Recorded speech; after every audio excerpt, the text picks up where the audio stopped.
Tehran biraz da irəli gedir. Müdafiə bitdi, hücum başlayır deyir.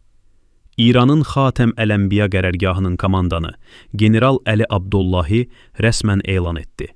İran artıq müdafiədə deyil. İran hücum strategiyasına keçib. Generalın bədi kifayət qədər iddialıdır.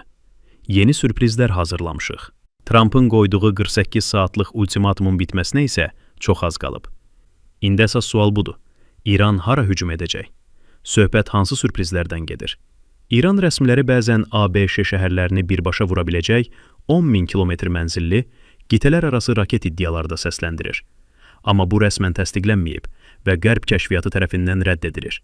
Yəni İran doğrudanmı Amerikanın özünü dronlarla və ya raket zərbələri ilə vura biləcəyinə işarə edir?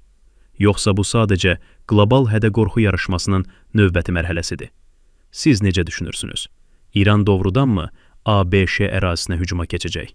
Yoxsa bu, Trumpı dayandırmaq üçün sonuncu psixoloji manevrdir?